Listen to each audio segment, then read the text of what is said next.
নবীর ইশকে যার দিল ভাই এ ভুবনে কাঁদে না, রোজ হাসরে ভাই জানতারা নবীজির দেখা পাবে না। আল্লাহুম্মা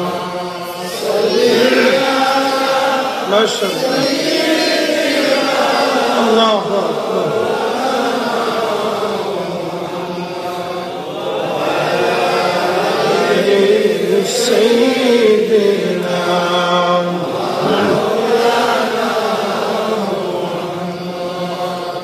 তুমি আল্লাহর প্যারা হাবিব,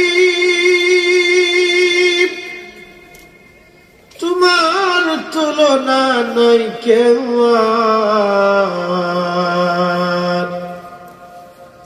তোমার মতো আকাশ ভ্রমণ করেনি কোন পয়গম্বর। আল্লাহুম্মা আল্লাহু মাশাআল্লাহ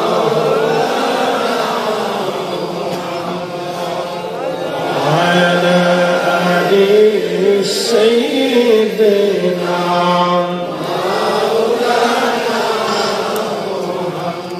লা ইলাহা ইল্লাল্লাহ, লা ইলাহা ইল্লাল্লাহ, লা ইলাহা ইল্লাল্লাহ, লা ইলাহা ইল্লাল্লাহ। আসিয়া বলে আল্লাহ আল্লাহ, ফেরাউন দিছে কত জ্বালা। আল্লাহ বলেন ও জিবরাইল খুলো হে জান্নাতের তালা। লা ইলাহা ইল্লাল্লাহ, লা ইলাহা ইল্লাল্লাহ, লা ইলাহা ইল্লাল্লাহ, লা ইলাহা ইল্লাল্লাহ মুহাম্মাদুর রাসূলুল্লাহ সাল্লাল্লাহু আলাইহি ওয়াসাল্লাম। পবিত্র ঈদ মিলাদুন নবী সাল্লাল্লাহু আলাইহি ওয়াসাল্লাম উদযাপন এবং এলাকার সকল মরহুম মরহুমাদের ইসালে সওয়াব উপলক্ষে হযরত শাহ গাজী রাহিমাহুল্লাহ মাজার জামে মসজিদের খাতমে কোরআন ওয়াজদার মাহফিলের ১৭তম বার্ষিক সম্মানিত সভাপতি জনাব নজরুল মিয়া সাহেব, জনাব ইব্রাহিম মিয়া সাহেব, জনাব ইউসুফ মিয়া সাহেব, জনাব মোবারক মিয়া মনির হোসেন সাহেব সকল মুরব্বী, আমন্ত্রিত অতিথি আলহাজ হাফিজ মাওলানা আল্লাহ রহমান টিপু সাহেব, সাবেক ভাইস চেয়ারম্যান মৌলভীবাজার সদর উপজেলা পরিষদ, সুমন আহমদ, মোশাররফ হোসেন ভাই থেকে শুরু করে সকল অতিথি। আজকের মোহতারাম প্রধান অতিথি উপমহাদেশের প্রখ্যাত কামিল আল্লামা সাহেব কেবলা ফুলতুলি রাহিমাহুল্লাহের সুযোগ্য আওলাদ সাহেবজাদে ফুলতুলি আল্লামা কমরউদ্দিন চৌধুরী সাহেব মুফতিজুল্লাহ। আজকের প্রধান বক্তা হযরতুল আল্লাহ মাওলানা মুফতি বেলাল আহমদ সাহেব। প্রধান আকর্ষণ যিনি আমার আগে খুব সংক্ষিপ্ত সময় আমার ভাই আলোচনা রেখেছেন, ওনার বিষয়ের উপরে চমৎকার মুক্তাসার সুন্দর আলোচনা রেখেছেন হযরত আল্লামা মাওলানা আলমগীর হোসেন সালেহী সাহেব মুফতিজুল্লাহ বরিশাল। সকল উলামা ইকরাম, উপস্থিতি, কলিজার টুকরো যুবক ভাইরা, পর্দানিশীর আমার সম্মানিত মা বোনেরা, মাইকের আমার যত দূর পর্যন্ত যাচ্ছে সকলকে মোবারকবাদ। আমার বিষয় হচ্ছে শানে সাহাবা। প্রথমত আমরা বুঝি সাহাবায়ে কেরাম কারা। সাহাবায়ে কেরাম ছিলেন আল্লাহর হাবিবের সঙ্গী বা সাথী। ইমানের উপরে থেকে আল্লাহর হাবিবকে সচোখ দিয়ে দেখেছেন, প্রিয় নবীজির দর্শে বসেছেন, তারা হচ্ছেন আল্লাহ রাসূলের সাহাবী। এবং ইমানের উপরে যারা ইস্তেকামত থেকে আল্লাহর ডাকে সারা দিয়ে চলে গেছেন তারা সাহাবী। তা আল্লাহ আমাদেরকে এই মজলিসে বসার সুযোগ করে দিলেন, মুসলমান হিসেবে আল্লাহ কবুল করলেন। এই জন্য আল্লাহর আসমানে আমরা একসাথে শুকরিয়া আদায় করে বলি আলহামদুলিল্লাহ। আল্লাহ যাকে পছন্দ করে তাকে অলি বানান, আল্লাহ তার প্যারা মেহবুব বানান, এবং যাকে পছন্দ করেন তাকে অলির সঙ্গী হিসেবে কবুল করে দেন। আল্লাহ আমাদেরকে পছন্দ করে বেহেশতের বাগানে আসার সুযোগ করে দিয়েছেন, বসার তৌফিক নসিব করেছেন। অনেক মানুষের ভিতরে আল্লাহ কবুল করেছেন। পৃথিবীতে আদম সফিউল্লাহ আলাইহিস সালাম থেকে অদ্যাবধি পর্যন্ত বহু মানুষ কবরে চলে গেছে। কোটি কোটি কোটি কোটি মানুষ মাটির সাথে মিশে গেছে। কত রাজা বাদশার কবর পর্যন্ত চিহ্নহীন হয়ে গেছে। বড় বড় আলিশান প্রাসাদগুলি মাটির সাথে মিশে গেছে, অস্তিত্বহীন হয়েছে। আমাদেরকে আল্লাহ আবার পৃথিবীতে পাঠিয়েছে। একদিন আমরাও আবার অস্তিত্বহীন হয়ে যাব। কিন্তু রাসূল কারীমের সাহাবায়ে কেরাম যতদিন পৃথিবী থাকবে ততদিন তারা অমর হয়ে থাকবে। কথা ঠিক কিনা? অমর হয়ে থাকবে। কারণ কি? এর পিছনে কারণ আছে। আমি সেই ব্যাখ্যাটাই এবং তাদের জীবনের উপরে আপনাদেরকে আজকে চমকপ্রদ আলোচনা শোনানোর চেষ্টা করবো। আল্লাহ যেন তৌফিক দেয়, বলেন আমিন। প্রিয় ভাই আমার, খুব লক্ষ্য করে যে কোটি কোটি মানুষ কবরে চলে গেল, আল্লাহ আমাদেরকে কেনই বা শ্রেষ্ঠ নবীর উম্মত বানাইলেন? তার অর্থ হচ্ছে আল্লাহ আমাদেরকে দয়া করছে। কথা ঠিক কিনা? আল্লাহ আমাদেরকে কি করছে? দয়া করছে। এত মানুষ কবরে চলে গেছে, কোটি কোটি কোটি কোটি মানুষ কবরে চলে গেছে। আপনি দেখেন বর্তমানে 800 কোটি মানুষের 200 কোটি মুসলমান, বাকি 600 কোটি মানুষই অমুসলিম। এত মানুষের ভিতরে আল্লাহ আমাদেরকে মুসলমান হিসেবে কবুল করলেন। কেন করলেন? আল্লাহ ভালোবাসেন এবং পছন্দ করেন। কথা ঠিক কিনা? শুধু পছন্দ করেই আল্লাহ শেষ করে দেন নাই, আমাদেরকে আল্লাহ এই শ্রেষ্ঠ নবীর উম্মত বানাইয়া সেই উম্মতের সর্বশ্রেষ্ঠ ব্যক্তি আউলিয়া কেরামগণের অনুসারীও বানাই দিয়েছে। এটাও কিন্তু বুঝতে হবে। এই উম্মতের শ্রেষ্ঠ ব্যক্তি যারা, আল্লাহর ওলি যারা, আল্লাহ তাদের সঙ্গী অথবা মুহিব্বিন আমাদেরকে আল্লাহ বানাইছে। তো মনোযোগ দিয়ে, আখিরি নবীর উম্মতের বাগানের ভিতরে সর্বশ্রেষ্ঠ সাহাবীরা, একসাথে বলবেন না সুবহানাল্লাহ? সর্বশ্রেষ্ঠ কারা? সাহাবীরা।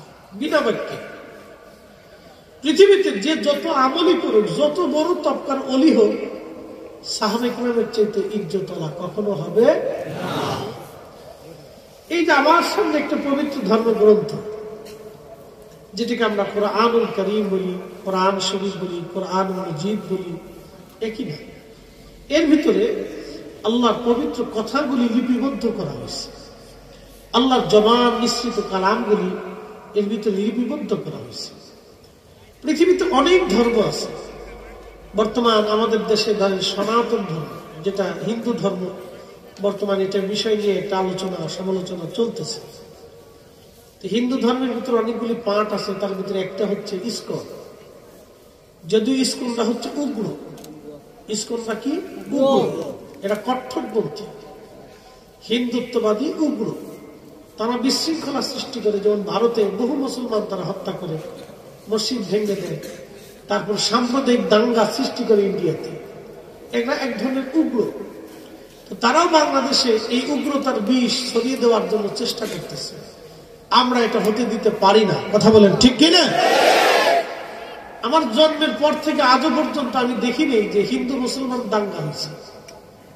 এলাকা ভিত্তিক মারামারি, গন্ডগোল, ফাসাদ, রাজনৈতিক ঝাইঝামেলা, এটা টুকটাক অনেক জায়গা হয়ে থাকে, এটা আলাদা। কিন্তু হিন্দু মুসলমান সমষ্টিগতভাবে মারামারি আমি আজও পর্যন্ত দেখিনি। এই বছরে শুধু দেখলাম যে ইসকন আইসা হিন্দু মুসলমানের ভিতরে একটা তফাৎ দূরত্ব তৈরি করার চেষ্টা করতেছে। কথা বল ঠিক কিনা? আমরা কিন্তু একসাথে ব্যবসা বাণিজ্য, রাজনীতি, মিলামেশা, চলাফেরা, উঠা বসা, সামাজিকতা সব একসাথে চলতেছে। তাদের দোকানে আমরা খাই, আমরা তাদের দোকানে খাই, খাইতেছি না ভাই? চলতেছে না?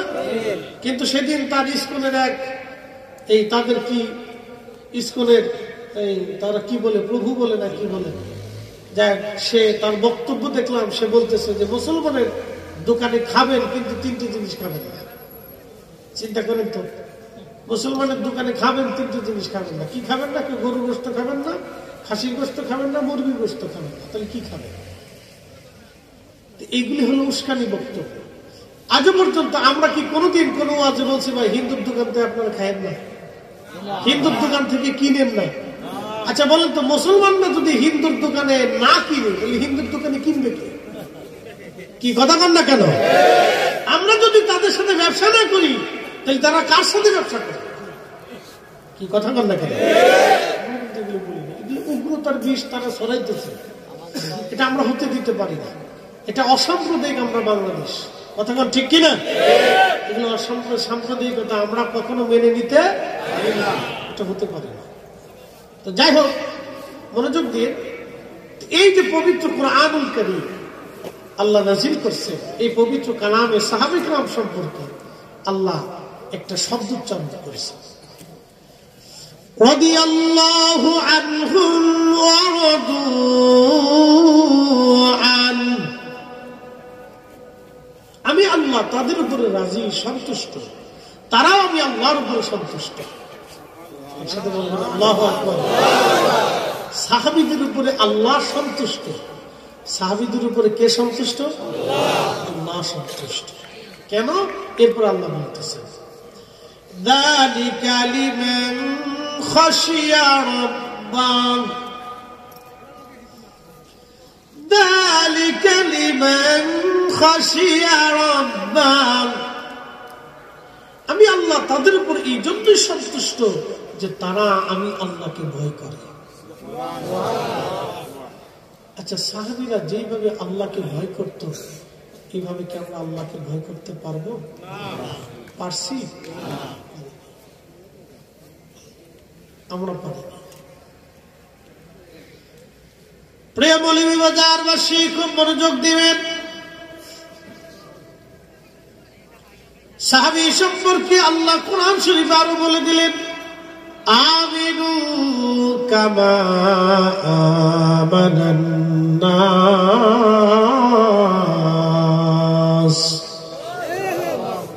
একবারে সূরা বাকারার প্রথম দিকে আল্লাহ এই শব্দগুলো উচ্চারণ করছেন। দেখেন, আল্লাহ বললেন, ওয়া ইযা কিলা লাহুম, আমি যখন তাদেরকে বললাম আমিনু, তোমরা ঈমান আনো। কিভাবে? কামা আমানান নাস, এই নাস দিয়ে সাহাবায়ে কেরাম বুঝিয়েছে যে আমার রাসূলের সাহাবীরা যেইভাবে ঈমান আনছে তোমরা সেইভাবে ঈমান আনো। একসাথে বলবেন আল্লাহু আকবার। আমাদের দেশে এক দল আছেন, তারা বলেন আমরা সাহাবীদেরকে সত্যের মাপকাঠি মানি না। আমাদের দেশে আছে, তারা ধর্মভিত্তিক রাজনীতি করে থাকে, সেটা তাদের বিষয়। কিন্তু দেখেন কত বড় ভুল সিদ্ধান্ত। তারা বলতেছেন যে আমরা সাহাবায়ে কেরামকে সত্যের মাপকাঠি মানি না। সাহাবায়ে কেরাম যদি সত্যের মাপকাঠি না হয়ে থাকেন, তাহলে আল্লাহ কোরআনে কেন বললেন যে কামা আমানান নাস, সাহাবীরা যেভাবে ঈমান আনছে তোমরাও সেইভাবে ঈমান আনো। একসাথে বলা যাবে না আল্লাহু আকবার। সাহাবীদেরকে সম্মান কে দিছে? আল্লাহ। একসাথে বলেন কে দিছে? আপনি সত্যের মাপকাঠি মানলে কি আর না মানলে কি? কথা কন না? আপনার মানা না মানা দিয়ে সাহাবীদের ইজ্জত বাড়বেও না কমবেও না। আল্লাহ কোরআনে 1450 বছর আগে যা বলছে এটাই ঠিক। কথা কন না কেন? এটাই ঠিক। প্রিয় উপস্থিতি, সাহাবীরা যেভাবে ঈমান আনছে তোমরা সেইভাবে ঈমান আনো। আল্লাহর নবী বললেন, আমার উম্মত তোমরা শোনো, আল্লাহ আল্লাহ ফি আসহাবি, আল্লাহ আল্লাহ ফি আসহাবি। তোমরা আমি রাসূলের সাহাবীদের ব্যাপারে আল্লাহকে ভয় করো, সাহাবীদের ব্যাপারে আল্লাহকে ভয় করো, সাহাবীদের ব্যাপারে আল্লাহকে ভয় করো। কারণ কি, লা তাত্তাখিযুহুম গরাদাম মিন বাদি, আমার ইন্তেকালের পরে আমার কোন সাহাবী নিয়ে তোমরা সমালোচনা করবা না, মন্দ বলবা না, গালি দিবা না, তাদের ত্রুটি বিচ্যুতি বের করে খুঁটিনাটি তোমরা ধরতে যাবা না। একবার জোরে বলা যাবে কি আল্লাহু আকবার। তাদের কোন ত্রুটি বিচ্যুতি খাতাগুলি তোমরা ধরতে যাবা না। ফামান আহাব্বাহুম ফাবিহুব্বি আহাব্বাহুম, তোমরা যদি তাদেরকে ভালোবাসো আমি নবীকে ভালোবাসা হবে। ওয়ামান আবগাদাহুম ফাবিবুগদি আবগাদাহুম, যদি তোমরা তাদেরকে কষ্ট দাও, গালি দাও, মন্দ বলো, তাদের ত্রুটি বিচ্যুতি বের করো, তাদের মন্দ বলো, তাহলে আমি নবীকেই মন্দ বলা হবে। তাদেরকে গালি দিলে আমি নবীকেই গালি দেওয়া হবে। একবার জোরে বলা যাবে আল্লাহু আকবার। আপনি একটু দেখেন আল্লাহর সিদ্ধান্তের সাথে রাসূল করিমের কথা আর কত চমৎকার মিল। সেই দিন মুনাফিক বেঈমান কাফিররা বলল, ক্বালু আনুমিনু কামা আমানাস সুফাহা,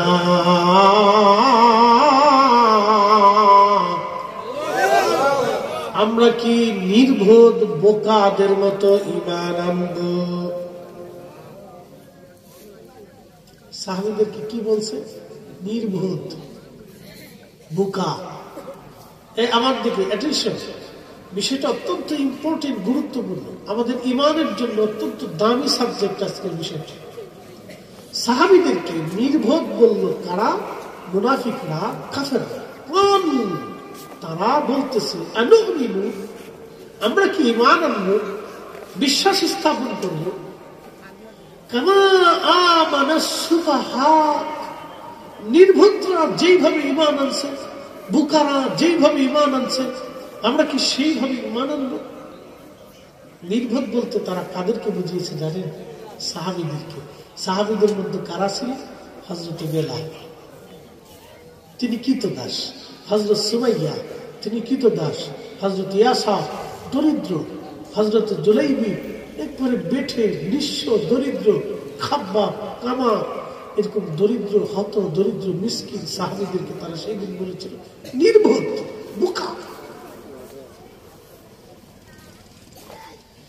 সুমাইয়া রাদিয়াল্লাহু আনহা যখন তিনি বিশ্বাস স্থাপন করলেন, লা ইলাহা ইল্লাল্লাহ, আল্লাহ ছাড়া কোনো ইলাহা নাই, আল্লাহ ছাড়া কোনো মাবুদ নাই, মুহাম্মাদুর রাসূলুল্লাহ, মুহাম্মদ সাল্লাল্লাহু আলাইহি সাল্লাম আল্লাহর রাসূল, আল্লাহর হাবিব, এই কথা বলে যখন বিশ্বাস গ্রহণ করলেন, তখন আবু জেহেলের লোকেরা তাকে ধরে নিয়ে গেল। দেখেন সাহাবীদের ঈমান আপনি বুঝেন। আবু জেহেল তাকে ধরে নিয়ে গেল, হাত পা গুলি বেঁধে ফেলল। আবু জেহেল বলতেছে, সুমাইয়া তুই কি কালেমা ছাড়বি বেটা? এ সুমাইয়া, এ দাসী, তুই কি কালেমা ছাড়বি? হযরত সুমাইয়া তখন কিন্তু দাসী ছিলেন, সমাজের দাসীদের কোনো মূল্য ছিল না।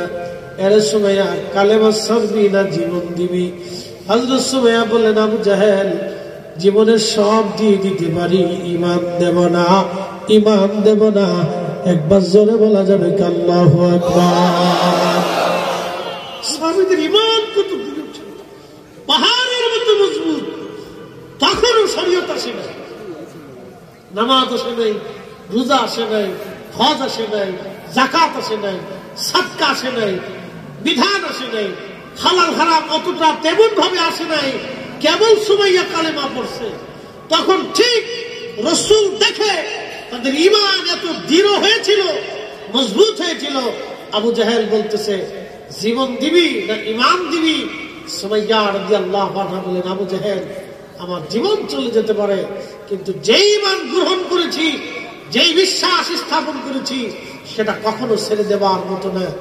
আহা, সেদিন সুমাইয়া রাদিয়াল্লাহু আনহা গুপ্তাঙ্গে আবু জাহেল বর্ষা দিয়ে খুঁচিয়ে খুঁচিয়ে খুঁচিয়ে খুঁচিয়ে নির্মম ভাবে তাকে হত্যা করা হয়েছিল, শহীদ করা হয়েছিল। তিলে তিলে খুঁচিয়ে খুঁচিয়ে একজন নারীকে নির্মম ভাবে, পৈশাচিক ভাবে তার গুপ্তাঙ্গে খুঁচিয়ে খুঁচিয়ে তাকে হত্যা করা হয়েছিল। জানে কত নির্দয়, কত নিকৃষ্ট ভাবে তাকে কষ্ট দেওয়া হয়েছিল। তারপরে সুমাইয়া শুধু ডেকে ডেকে বলতেছিল, ইয়া রাব্বি, যে সত্য আমি আমার কলবে ধারণ করেছি, আল্লাহ আমাকে সত্যের উপরে প্রতিষ্ঠিত থেকে আমার মৌত দিয়ে দেন আল্লাহ।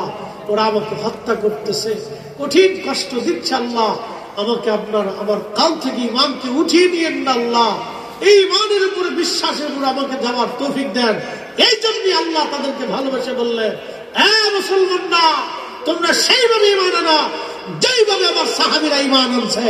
একসাথে বলা যাবে না আল্লাহু আকবার? আপনি সাহাবীদের ছোট্ট ভুল দেখেন, ছোট্ট ত্রুটি দেখে বিরাট বুজুর্গ সেজে গেছে। সাহাবীরা একটা মুহূর্তের জন্য রাসূলের দর্শে যত সময় দিয়েছে, আপনার আমার সারা জীবনের ইবাদত সমান হবে না। কথা কোন ঠিক না বেঠে?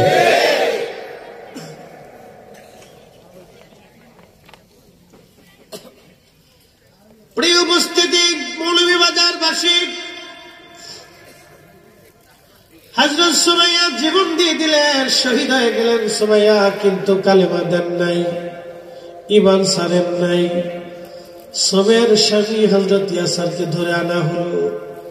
হযরত ইয়াসারকে ধরে এনে তার পা বাঁধা হলো, হাত বাঁধা হলো, দুই পায়ের মধ্যে রশি বেঁধে হযরত ইয়াসারকে দুই উটের গলার মধ্যে বেঁধে দিয়ে উট দুইটা দুই দিকে ছেড়ে দেওয়া হলো। আবু জাহেল বলল, ইয়াসার, তোমার স্ত্রী সুমাইয়াকে শহীদ করে দিয়েছি, তুই যদি বাঁচতে চাস তো কালেমা ছেড়ে দে।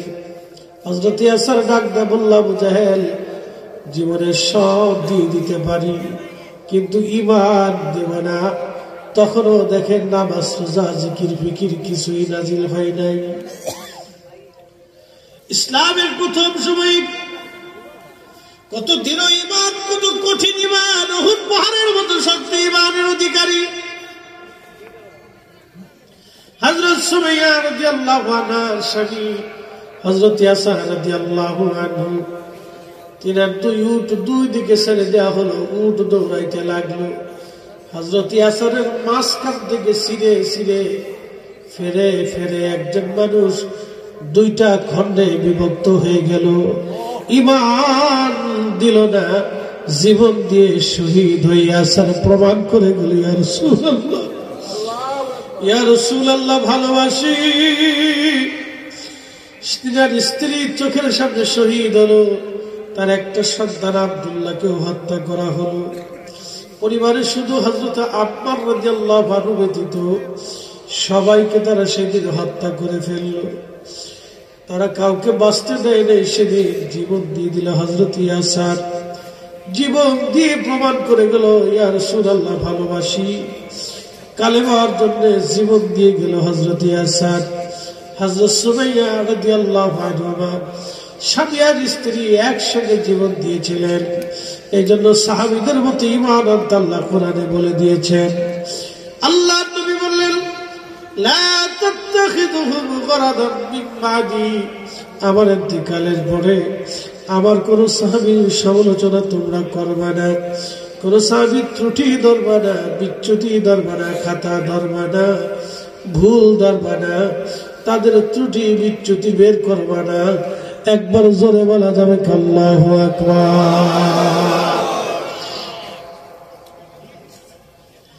রাসূলের আরেকজন ছোট্ট সাহাবীর জীবনী আপনাদেরকে শোনাই। এইভাবে কত সাহাবী নিজের জীবন দিয়ে দিলেন, সন্তান দিয়ে দিলেন। একটু চিন্তা করে, বদরের প্রান্তরে সাহাবীরা জীবন দিয়ে দিলেন, উহুদে সাহাবীরা জীবন দিয়ে দিলেন, খন্দকে সাহাবীরা জীবন দিলেন, খাইবারে সাহাবীরা জীবন দিলেন, হুনাইনে সাহাবীরা জীবন দিলেন। মুতার প্রান্তরে সাহাবীরা জীবন দিলেন, মক্কা বিজয়ে সাহাবীরা জীবন দিলেন, বহু যুদ্ধে সাহাবীদের জীবন চলে গেল, তারপরও সাহাবীরা ঈমান ত্যাগ করেন নাই, রাসূল ছেড়ে দেন নাই, নবীর দরজা ছেড়ে দেন নাই। এই জন্য সাহাবীদের কোনো ভুল ত্রুটি ধরা যাবে না, তাদের ভুল ত্রুটি বের করা যাবে না। তারা আমাদের আদর্শ, তারা আমাদের অনুসরণীয়, অনুকরণীয়। কথা বলেন ঠিক কিনা?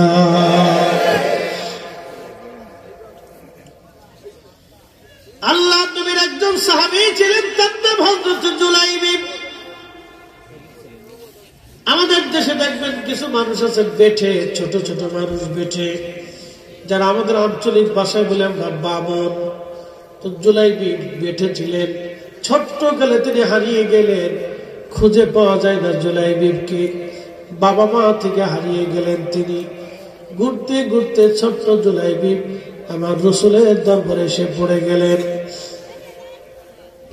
আল্লাহ নবীর বাড়ি বর্তমান যদি আপনি মসজিদে নববীতে যান, দুইটা দরজা আছে, একটা দরজার নাম হলো বাবে জিব্রাইল, জিব্রাইল ওই দরজা দিয়ে আসতেন। আর একটা দরজার একটু বাবে জিব্রাইলের পাশে বাবুন নেসা, মহিলারা ওই দরজা দিয়ে ঢুকে আল্লাহ নবীর কাছ থেকে মাসলা মাসাইল কোরআন হাদিস জানতেন। ওই বাবুন নেসা দিয়ে বর্তমানে আপনাকে ঢুকানো হবে রিয়াজুল জান্নাতে। ওই বাবুন নিসা দিয়ে যাওয়ার সময় আপনি একটা টিলা পাবেন, ছোট্ট এই স্টেজের মতো একটা টিলা আপনি পাবেন।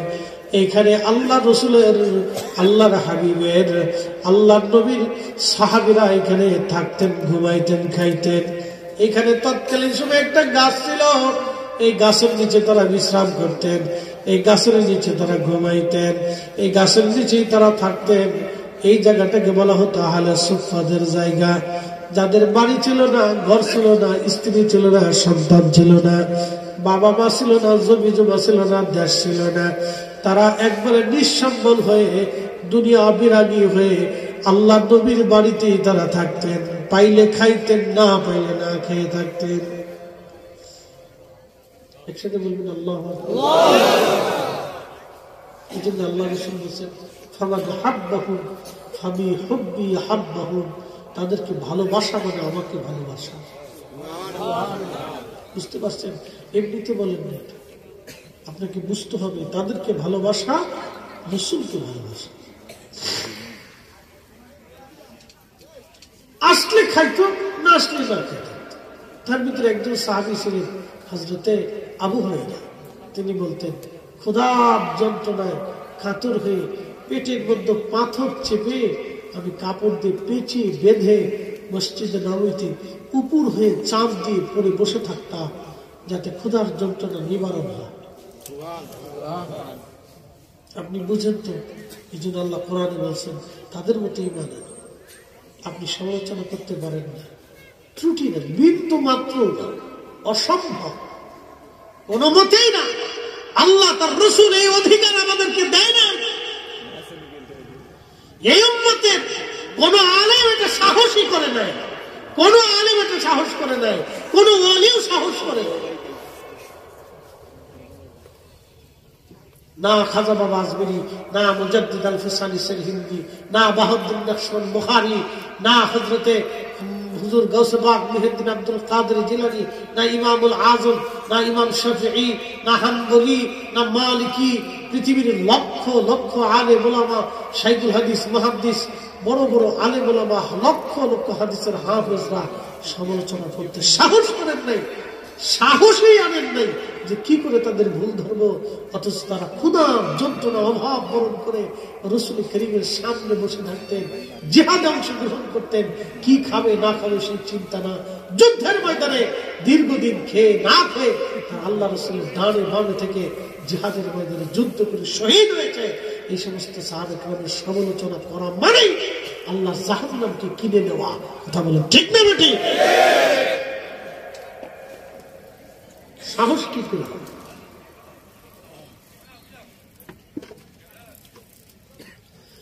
প্রিয় উপস্থিতি, মনোযোগ দিয়ে কথাগুলি শুনে যাবেন।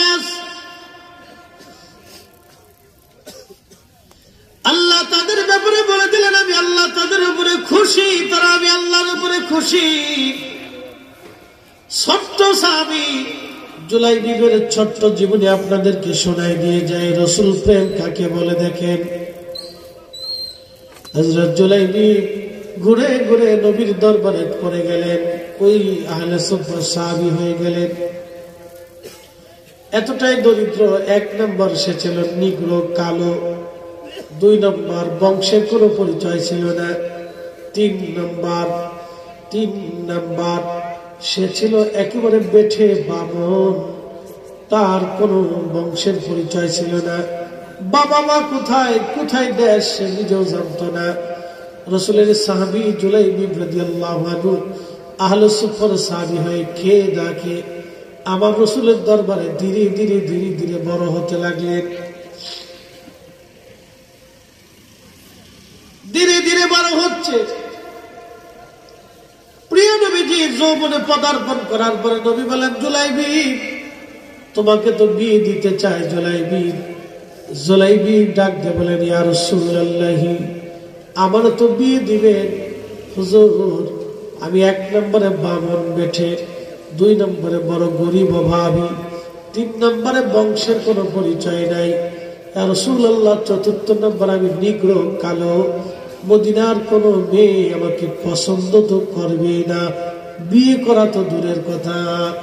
হুজুর আমি বামন বেঠে দেখে মদিনার মানুষ আমাকে নিয়ে আনন্দ করে। ইয়া রাসূলুল্লাহ মদিনার কোন ফ্যামিলি আমার সাথে আত্মীয়তা করবে না। আল্লাহর নবী ডাক দিয়ে বলেন, জুলাইবিব তোমার বিবাহের দেওয়ার দায়িত্ব আমার, তোমার ছোট্ট একটা সংসারের প্রয়োজন।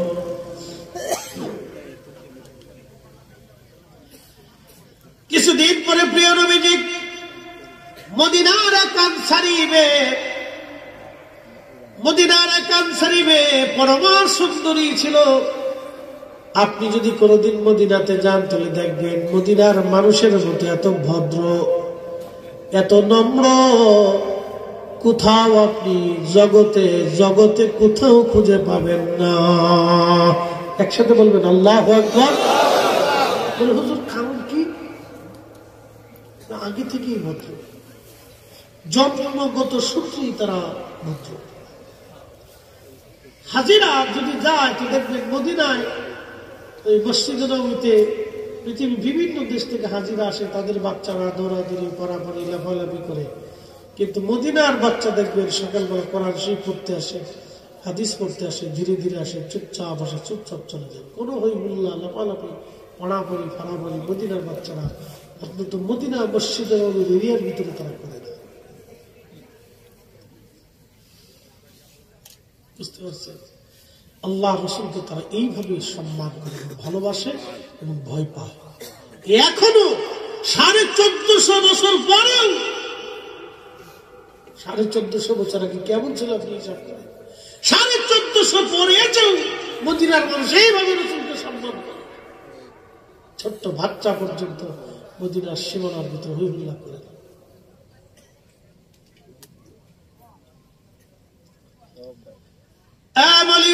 মুসলমান জুলাইবিব বিয়ে করবে, নবীজি পাত্রী পছন্দ করেছে এক আনসারী সাহাবীর পরমা সুন্দরী মেয়ে। আনসারী সাহাবীকে নবী ডাক দিয়ে বললেন, সাহাবী তুমি কি তোমার মেয়েটাকে বিবাহ দেবা? সাহাবী ভাবছে হুজুর রসুল বুঝি বিয়ে করবে। সাহাবী ডাক দিয়ে বলেন, ইয়া রাসূলুল্লাহ আপনি আমার সাথে আত্মীয়তা করবেন, আমার জীবনের পরম সৌভাগ্য, রসুল আমার কন্যাকে বিয়ে করবে, আমার সাথে আমার রসুলের রক্তের সম্পর্ক হবে। এর চেয়ে বড় পাওয়া আমার জীবনে আর কি হতে পারে ইয়া রাসূলুল্লাহ।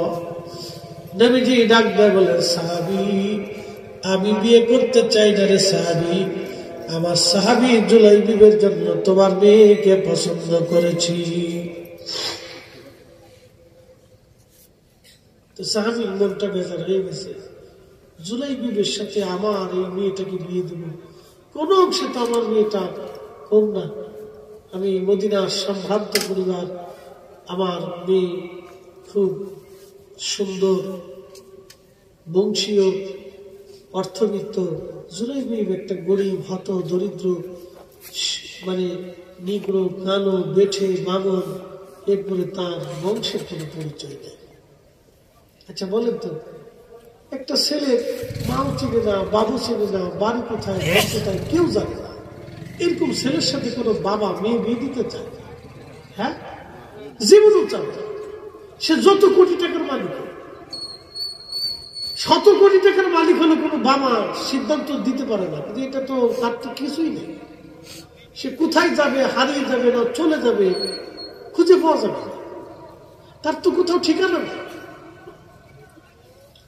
তো সাহাবী ওরকম চিন্তায় পেরেশান করে বলেন, ইয়া রাসূলুল্লাহ, আমার স্ত্রী আছে, তার সাথে পরামর্শ ছাড়া আমি কোনো সিদ্ধান্ত দেব না। দেখেন, যে সাহাবীরা জীবন দিয়ে ভালোবাসে সেই সাহাবী এই উত্তর দিয়ে বসছে। এখন আপনি বলেন, এই কথার উপরে আমরা কি সাহাবীর ভুল ধরতে পারি, আর মন্দ বলতে পারি? অবশ্যই,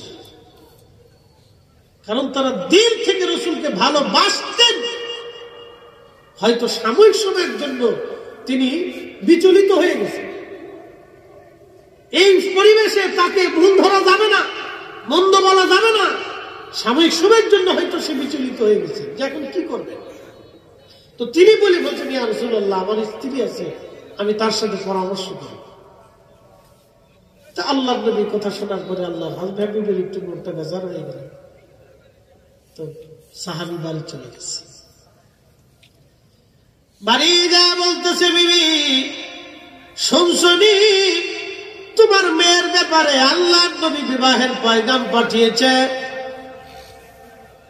মহিলাও বুঝছে, বুঝি রাসূল বিয়ে করতে চায়। মহিলা হাস্যজ্জ্ব হয়ে বলল, স্বামী বলেন কি, আল্লাহর নবী আমার সঙ্গে আত্মীয়তা করবে, এর চাইতে পরম সৌভাগ্য আমার জীবনে আর কি হতে পারে।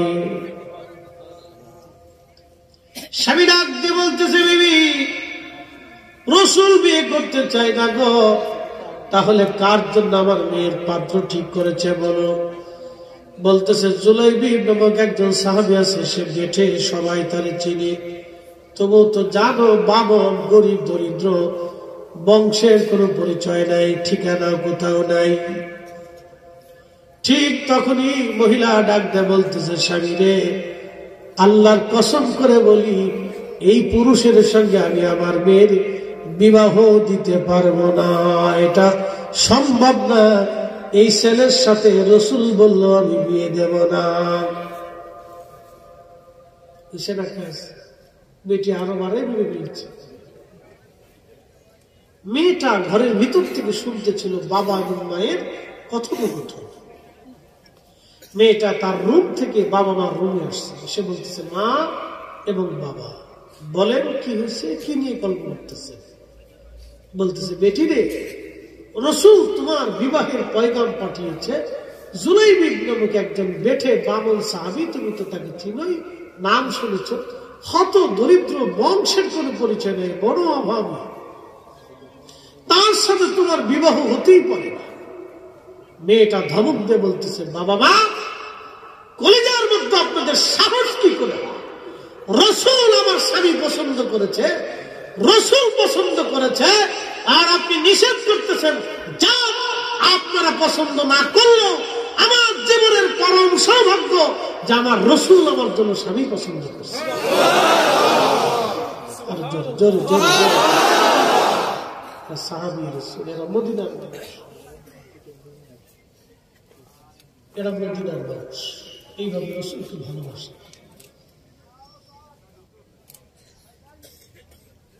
বাবা মা সন্তানের প্রতি বেশি মহব্বতে তারা কিন্তু আল্লাহ রাসূলের কথাকে ডাইভার্ট করতে গেছিলেন, কিন্তু মেয়ে তাদের হুঁশ হয়ে গেছে।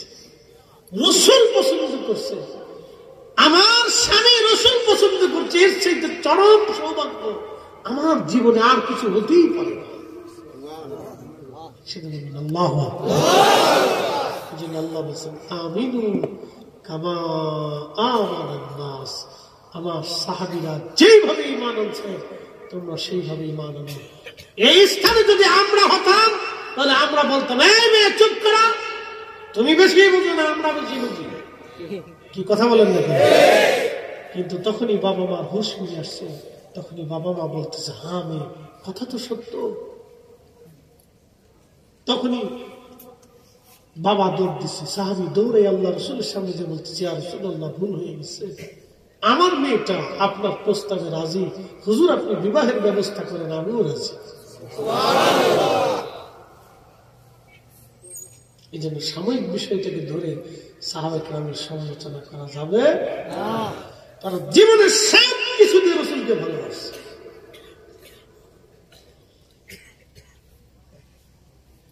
ঠিক তখনই আল্লাহর নবী ডাক দিয়েছে, জুলাইবি তোমার বিবাহের সামানা জোগাড় করো। এখনকার দিনের মতো এত বিরাট আয়োজনের বিবাহের ব্যবস্থা ছিল না। এখন তো বিবাহের এমন সিস্টেম হয়েছে, সারা রাত ডেক সকালে কুকু কুকু কুকু কুকু কুকু কুকু, সারা রাত ডেক দুটো বাজায় দেখেন কুকু কুকু কুকু কুকু কুকু কুকু, এর কুকু কুকু আওয়াজে সারা গ্রামের মানুষ ঘুমাইতে হবে। কথা বল, শয়তানের লাড়ে, শয়তানের লাড়ে কুকু কুকু কুকু কুকু কুকু কুকু কুকু, এই তো চলতেছে এই সারা শয়তানের লাড়ে। আচ্ছা আপনাদেরকে একটা কথা বলি, জবাব দেবেন তো। বিবাহ তো একটা পবিত্র বন্ধন।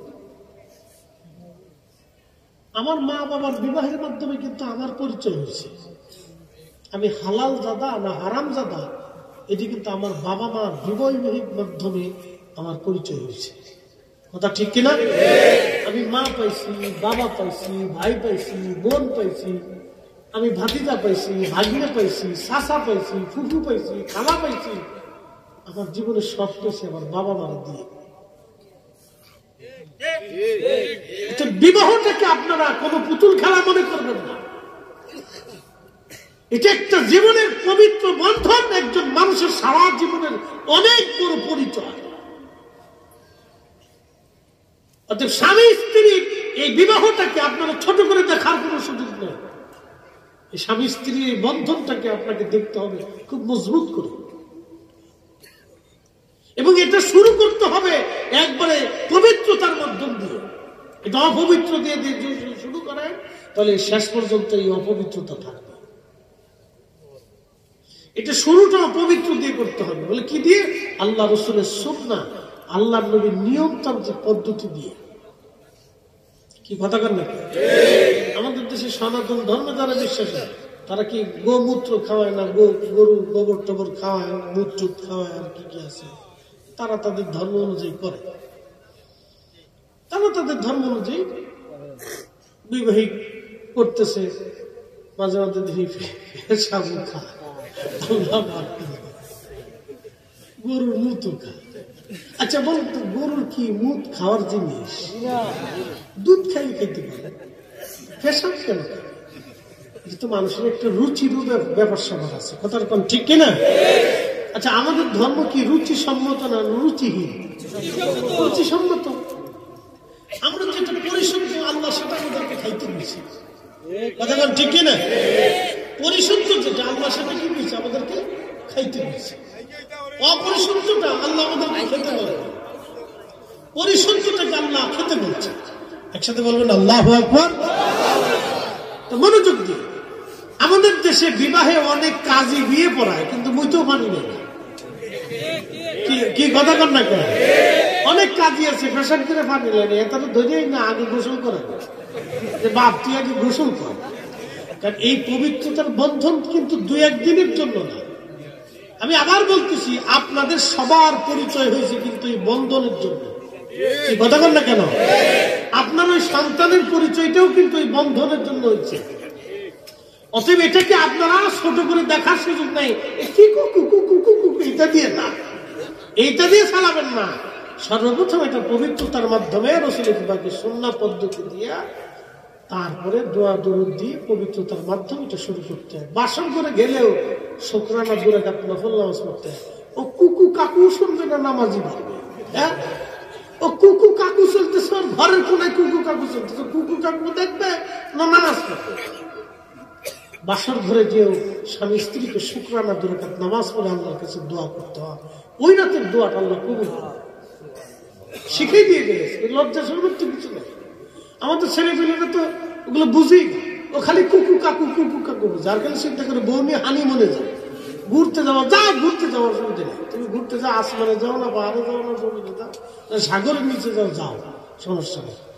কিন্তু বুঝতে হবে বাসর ঘরে স্বামী স্ত্রী যখনই যাবে সর্বপ্রথম তাদেরকে ওযু করে নামাজ 2 রাকাত শুকরানা নফল আদায় করতে হয়। 2 স্বামী স্ত্রী একসাথে নামাজ পড়ে আল্লাহর দরবারে ওই দিন যাহা সব ইয়া রাব্বি, আমরা আমাদের জীবনে প্রথম রাত শুরু হচ্ছে। আল্লাহ আমাদের এই বন্ধনটাকে তুমি আজীবন পর্যন্ত মজবুত রাখে এবং জান্নাত পর্যন্ত আমাদেরকে স্থায়ী করে দিও। এটা মনে রাখবে। রাত্রেবেলা এইভাবে দোয়া করতে, খালি কুকু কাকু কুকু কাকু, মানে দেশটাকে পাগল বানাই ফেলছে একদম।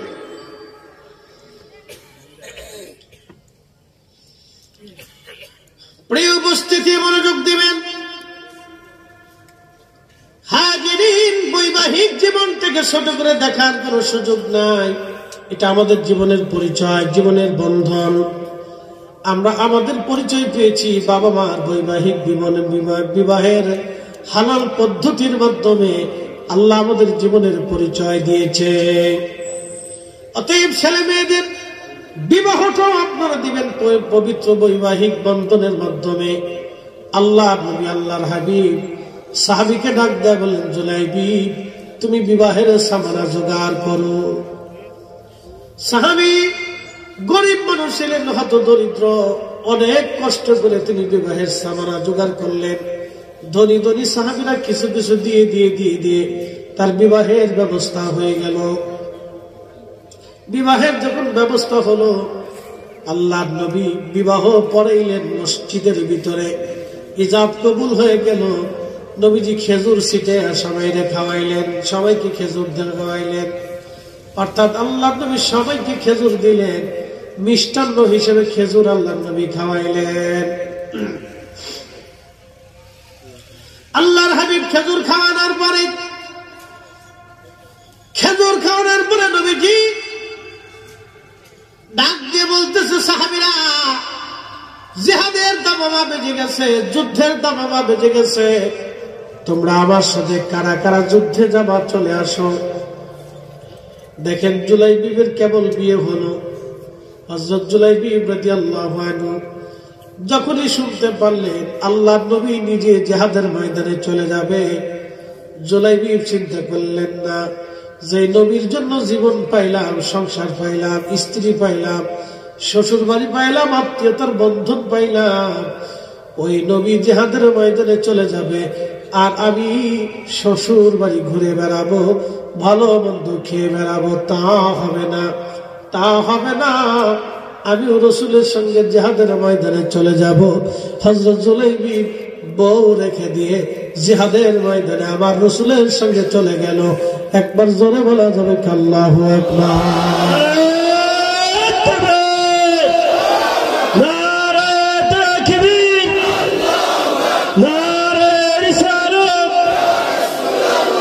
আশিকে রাসূলুল্লাহ জিন্দাবাদ জিন্দাবাদ,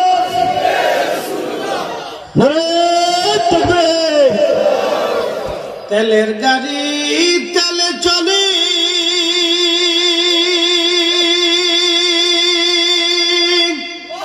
হাওয়ার গাড়ি হাওয়ায় উড়ে, বিনা তেলে চালায় গাড়ি নবী সুলাইমান। আমরা সেই মুসলমান, আমরা সেই মুসলমান। আল্লাহুম্মা সাল্লি আলা সাইয়্যিদিনা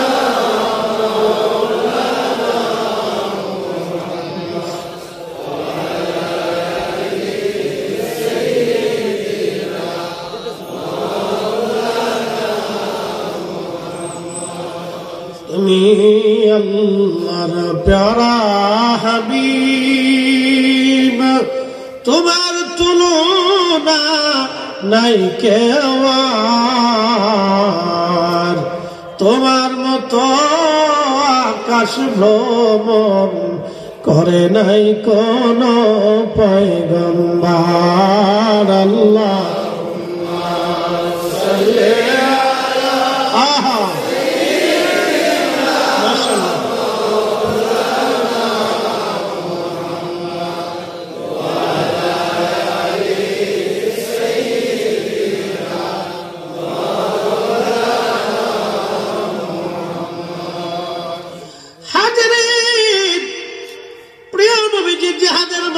চলে গেলেন, সাহাবী জুলাইবিব চলে গেলেন। শুনে যাবে না, দেহ থাকলে ইমানদার হওয়া যায় না, অনেক বড় শক্তির অধিকারী হইলে মুজাহিদ হওয়া যায় না। মুজাহিদ হতে হলে আপনাকে অনেক বড় হৃদয়ের অধিকারী হতে হবে, ঠিক কিনা?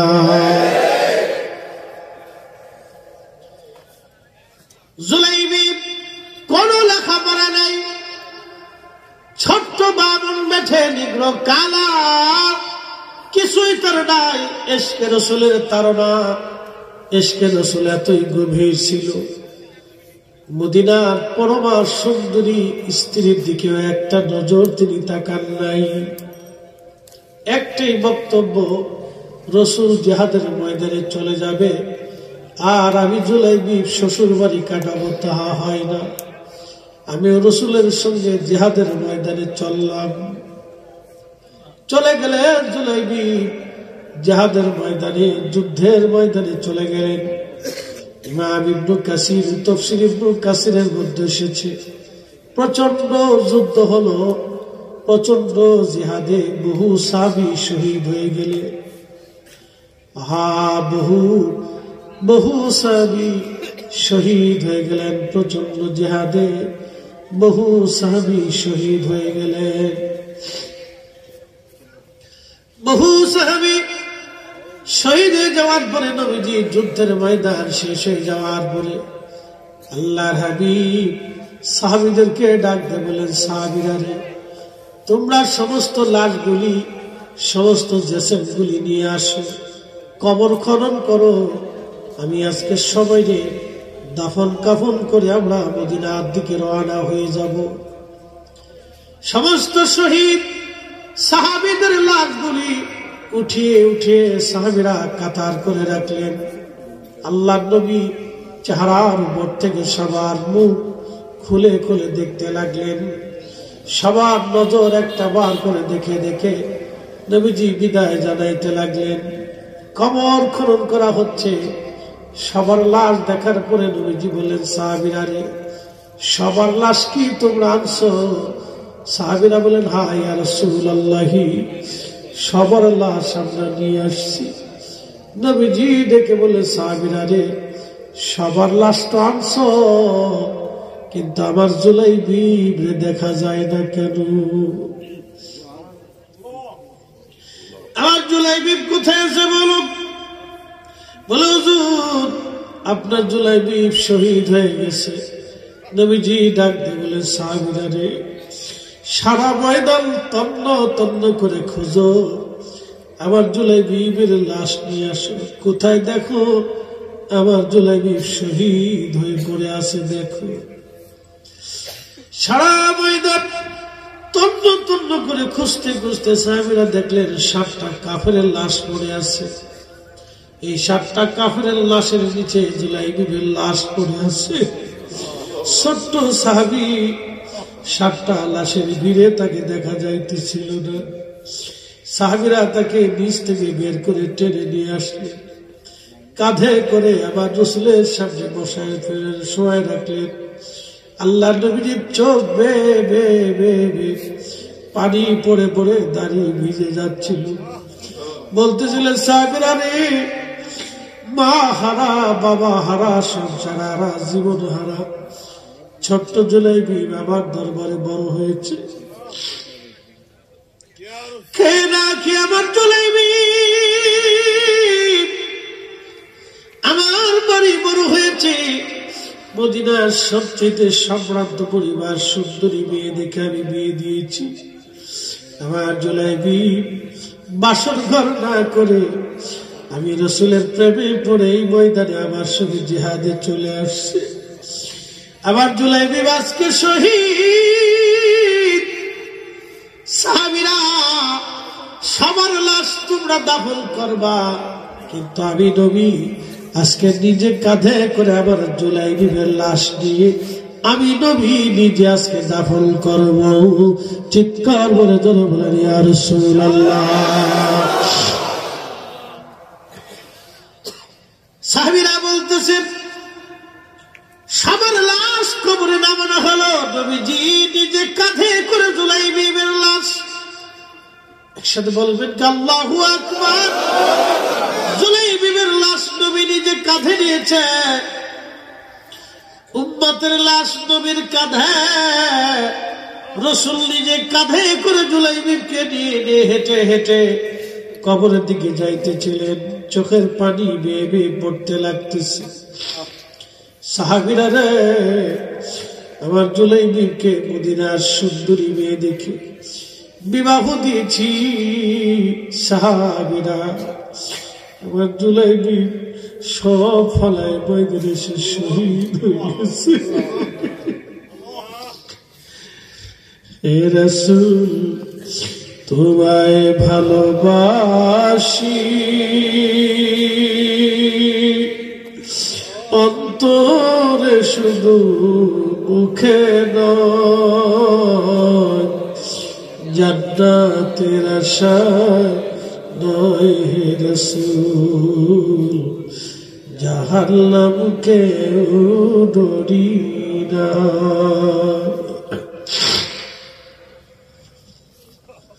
তোমায় পাওয়ার আশায় মন ছুটে যায় মদিনায়। তোমায় পাওয়ার আশায় মন ছুটে যায় মদিনায়। এ আশিকে দিদার দাও না, আর দূরে থাকিও না। এ আশিকে দিদার দাও না, আর দূরে থাকিও না। হে রাসূল তোমায় ভালোবাসি, অন্তরে শুধু মুখে নয়, জান্নাতের আশায় নয় হে রাসূল, জাহান্নামকে ডরি না।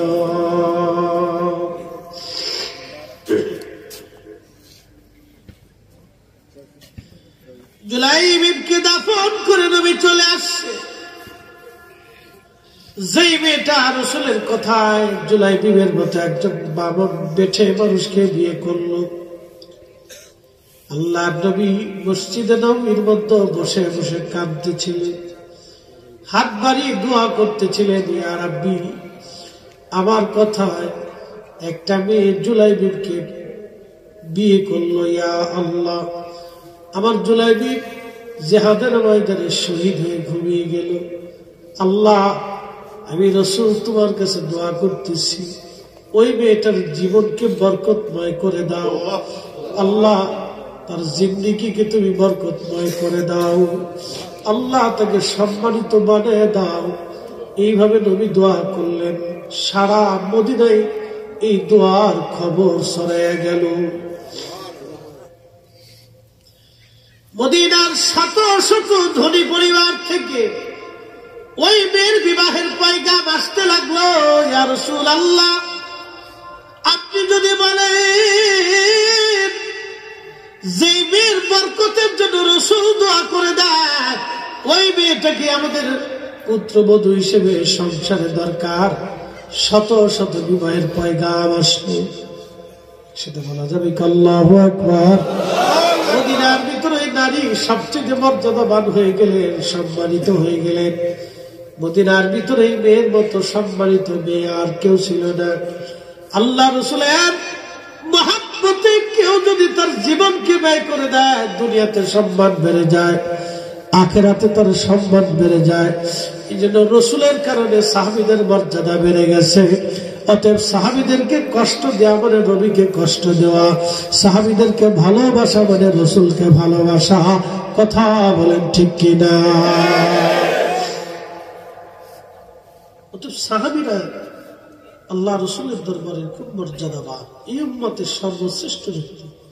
আমি বুঝতেই পারতেছেন, একজন সাহাবীর জীবনী শুনাইলেন, দেখেন কোনো লেখাপড়া নেই, একটা বামন বেঠে কোথায় হারিয়ে আসছে, তার বংশ পর্যাদা কেউ খুঁজে পায়নি, আর সে কোনোদিন তার বাবা মাকেও কোনোদিন খুঁজে পায়নি, আর বাবা মাও তাকেও কোনোদিন খুঁজতে আসেনি, যে একটা বামন বেঠে ছেলে হারিয়ে গেছে, ওরা খোঁজ নেই।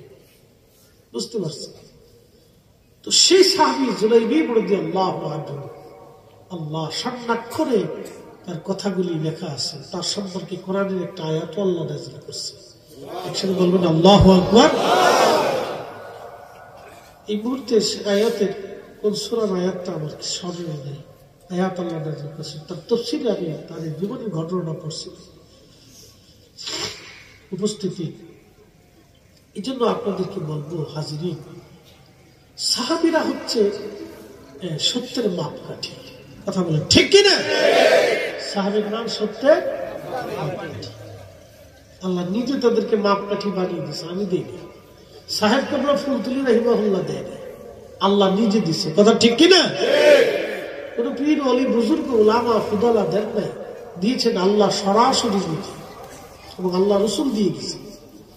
অতএব তাদের ব্যাপারে আমাদের বক্তব্য থাকবে সুস্পষ্ট, তারাও আমাদের শ্রেষ্ঠ ব্যক্তি। এই উপস্থিতি এইভাবে অনেক সাহাবী, আমি কয়জনের কথা বলবো, কয়জনের নাম বলবো, অনেক সাহাবী। তার ভিতরে আরেক দুই সাহাবীর কথা বলে দিয়েছে, শেষ। একসাথে বলেন তো আল্লাহু আকবার। আচ্ছা বলেন তো, আমরা অর্থ করি পাগল না? কথা কন না? শ্রোতা বক্তা সবাই কিন্তু টাকার পাগল। কি জোরে বলেন?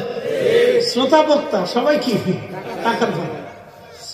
আমরা বাদ দিইনি, কিন্তু আমি বড় পাগল। শ্রোতা বক্তা সবাই টাকার পাগল। কেউ বউয়ের পাগল, কেউ বাচ্চার পাগল, কেউ জমির পাগল। এক একজন এক এক দেশে। কেউ টাকা হইলে জমি রাখে, কেউ টাকা হইলে বাড়ি করে, কেউ টাকা হইলে গাড়ি কিনে।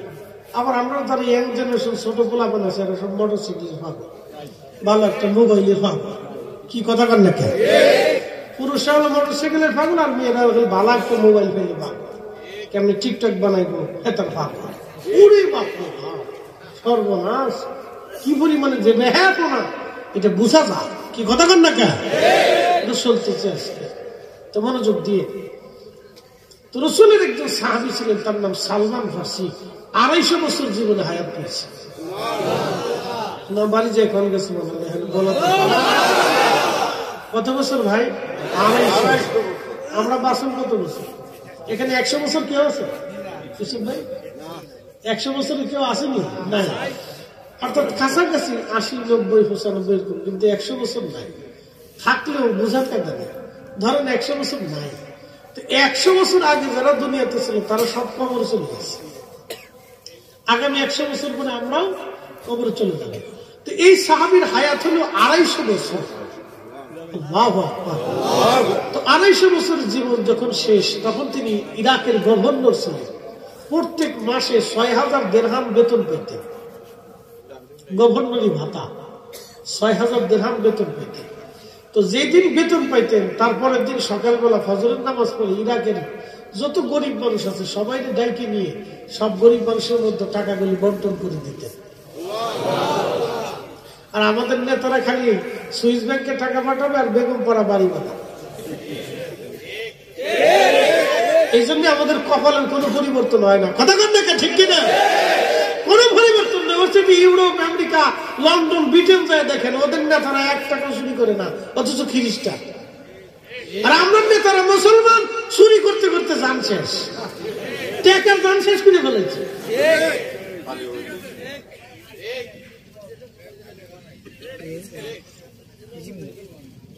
অবস্থা খারাপ।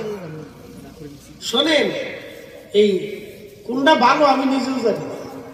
স্বাধীনতার পর থেকে এই পর্যন্ত ভালো পাইলাম না, আগামীতে কপালে আমাদের কি আছে তাও জানি না, কইতে পারতেছি না কোনটা ভালো কোনটা মন্দ।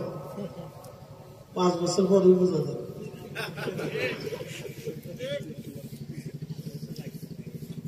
জালাত আছে। তো সালমান ফার্সি রাদিয়াল্লাহু আনহু ইন্তেকাল করার সময় খুব কাঁদতেছে। তো সাহাবায়ে কেরাম বললেন, হুজুর, আল্লাহ রাসূল আপনাকে খুব ভালোবাসতেন, আপনি রাসূলের খুব আশিক মর্যাদাবান সাহাবী, কাঁদতেছেন কেন? বলতেছে, বলো তো কিয়ামতের ময়দানে আমি রাসূলের সামনে কোন চেহারা নিয়ে দাঁড়াবো? চিন্তা করেন তো, সাহাবী সাহাবী, এজন্য আল্লাহ রাসূল আল্লাহ আল্লাহ ফি আসহাবি, তোমরা সাহাবীদের ব্যাপারে আল্লাহকে ভয় করো। সাহাবী বলতেছে, আমি কিয়ামতের ময়দানে আমার রাসূলের সামনে কোন চেহারা নিয়ে দাঁড়াবো বলতো? বলে, কেন, কি হয়েছে? নবীজি দুনিয়ার থেকে যাওয়ার সময় সমস্ত সম্পদ আল্লাহর রাহে দান করে দিয়ে গেছে, আমি ইন্তেকালের সময় কত সম্পদ জমা হয়েছে, রাসূল যদি জিজ্ঞাসা করে কি জবাব দিব বলতো?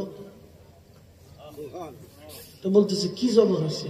দেখো, আমার মাথার পাগড়ি, আমার গায়ের জুব্বা, একটা আবা, একটা লাঠি, একটা ওই কাঠের পানির পিয়ালা, আর একটা কাঠের বাসন, কয় হাজার টাকা কোটি টাকার সম্পদ। একটা কাঠের বাসন, আর একটা কাঠের পিয়ালা, আর একটা কাঠের লাঠি, আর একটা পাগড়ি, আর একটা জুব্বা, আর এই জুব্বার উপরে যে আবাগাই দিছে না, আমার আগে সালি সাহেব যেটা আবাগাই দিছে না, ওই আবা, 100 কোটি টাকা মাল কাঁদতেছে।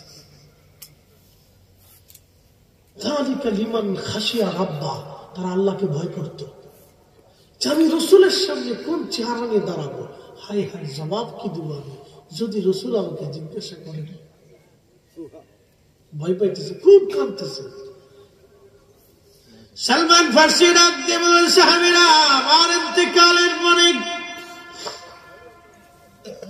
আমার জুব্বা দিয়ে, আমার আবার কাপড় দিয়ে তোমরা আমার কাফন দাফন করবা, কাফন বানাবা, বাকি বাকি সব যা থাকবে, আমার একটা পানির পেয়ালা, কাঠের পেয়ালা, হাতের লাঠি, আমার পাগড়ির অবশিষ্ট কাপড়, আমার জুব্বা এবং আবার অবশিষ্ট কাপড়, এই সবগুলি তোমরা গরিব মানুষের মাঝে দান করে দিবা। সাবধান, কোনো কিছু নিয়ে আমি কবরে যেতে চাই না। আমার রাসূল সব কিছু আল্লাহ রাস্তায় দান করে দিয়ে কবরে চলে গেল, আমিও আল্লাহ রাস্তায় দান করে দিয়ে কবরে চলে যাব। আমি কিছুই নিয়ে কবরে যাব না। একবার জোরে বলা যাবে কি, ইয়া রাসূলুল্লাহ? একবার জোরে বলেন আল্লাহু আকবার। তেলের গাড়ি তেলে চলি, হাওয়ার গাড়ি হাওয়ায় উড়ে, বিনা তেলে চালায় গাড়ি নবী সুলাইমান। আমরা সেই মুসলমান, আমরা সেই মুসলমান। আল্লাহুম্মা সাল্লি আলা সাইয়্যিদিনা মাওলানা ওয়া আলি সাইয়্যিদিনা মাওলানা। লা ইলাহা ইল্লাল্লাহ, লা ইলাহা ইল্লাল্লাহ, লা ইলাহা ইল্লাল্লাহ। জবান খুলে আল্লাহ আল্লাহ আল্লাহ আল্লাহ আল্লাহ আল্লাহ আল্লাহ আল্লাহ আল্লাহ আল্লাহ আল্লাহ আল্লাহ আল্লাহ আল্লাহ আল্লাহ। তোমার লীলা কেহলা কেউ বুঝে না, আল্লাহ